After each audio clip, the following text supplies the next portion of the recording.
Hi everyone and welcome back to my YouTube channel. So guys, today's message is going to come from Exodus 32. And basically what happens here is that the Israelites are coming out of Egypt and they're walking through the promised land, and Moses ends up going onto Mount Sinai where he was to receive the tablets of the Ten Commandments, right? But he was on top of the mountain for quite some time. And basically, while he's there, the people are waiting at the bottom for him to come down and obviously give them a word, a teaching, something from God, essentially, right? And this is what they're waiting for. And Aaron is with him. Aaron is basically Moses' brother and also his second in command, so to speak. So he was actually watching over the people while he was there on the ground, essentially, with him. So I'm going to read Exodus 32 from verse 1 to about verse 4, right? So this is what it says. When the people saw that Moses was so long in coming down from the mountain, they gathered around Aaron and said, "Come, make us gods who will go before us. As for this fellow, Moses, who's brought us up out of Egypt, we don't know what has happened to him." Aaron answered them, "Take off the gold earrings that your wives, your sons, and your daughters are wearing, and bring them to me." So all the people took off their earrings and brought them to Aaron. He took what they handed him and made it into an idol cast in the shape of a calf, fashioning it with a tool. Then they said, "These are your gods, O Israel, who brought you up out of Egypt." So, firstly, guys, as you can see there, the people were waiting for Moses and they felt that Moses was busy taking long. So what they did was they went to Aaron and was like, "Look here, can you please just make us gods?" And they wanted something to worship. They wanted an idol, right? So Aaron, unfortunately, did this and just got all the earrings and stuff and fashioned a calf out of those gold earrings for the people. And they then said, "These are your gods, O Israel, who brought you up out of Egypt."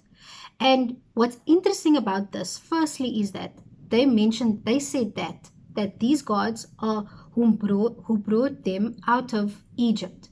When every time God speaks to them, God tells them, "I am your God. I am the God that brought you out of the land of Egypt." God always mentions these things later on, but also he emphasizes the fact that he brought them out of this land of slavery. But what they did here was they got so impatient, and it's weird that they got so impatient that they actually opted to ask for something of like a physical god, asked Aaron to fashion for them something that they could actually see and satisfy that inward desire to glorify or worship something, which is interesting. And this is why I thought I wanted to bring this up, because I do believe that in every human being there is this want, this need, this inclination to glorify and to worship something. And whether it be, money, whether it be girlfriend, boyfriend, whether it be wife, husband, a particular relationship, even like familial relationships, so father, mother, whether it be cars, clothes, a pastor, it could be a church as well. And it could actually maybe just be yourself. And we all, and I think we all just tend to want to glorify something and worship something. And it just depends on what it is. And I think oftentimes nowadays, that thing that we glorify is oftentimes ourselves. But anyway, there is an inclination, suffice to say, in each one of us to glorify and worship something. And our hearts and minds itch to do this, right? And what I just wanted us to actually just ponder on or think about is that I want us to recognize that there is this sort of inclination, right? And in recognizing this, we can then sort of try and pinpoint what that thing is for us if it isn't our God, the God of the Bible. And if it isn't those things, I want us to evaluate what it is that we have created in times of impatience towards something that was supposed to happen, or God is supposed to, maybe you've been praying for something and maybe God hasn't come through yet, or maybe there's just something happening in your life and you're like, oh my word, where's God? I don't even think that he is here anymore, and all of these other things.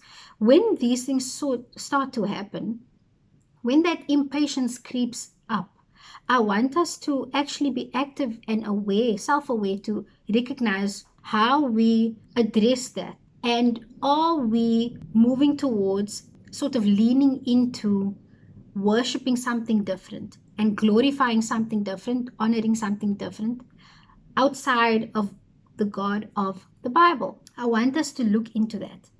And then once we have sort of looked at that and thought about it, and like I said, there's many things that a person can randomly glorify without even recognizing it. Maybe it's TV, maybe it's food, maybe it's like, there's all sorts of things that we can get wrapped up into. Maybe it's just social media, maybe it's, I don't know, music. It can be a lot of different things. And I mentioned obviously a few, but there can be so many other things as well. And so, but I want us to think about what it is that we tend to glorify and gravitate towards when we are becoming impatient or when we are supposed to be patient. And upon recognizing those things and pinpointing what those things are, I want us then to try and refocus and shift that focus and glorification of that other thing towards God, towards Jesus Christ, and make it an active thing and an active sense of awareness for us to have when we are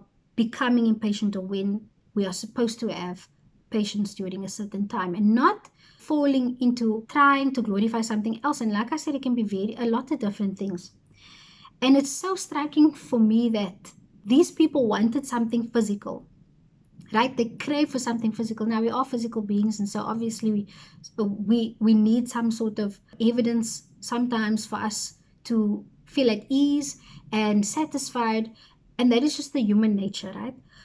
But these people wanted to glorify something like an actual God, and so they asked Aaron to fashion this gold sculpture, and it was of a calf for them to glorify, which was important for them to do because they wanted to recognize that they wanted to glorify something. It's almost like they were itching to do that, which is interesting because I feel like this is part of the human condition, which is why I'm saying when we are having that impatience, going through that maybe a dry spell or and just a time of where you need to be patient, that we just recognize that, pinpoint what it is, and try to redirect it towards God.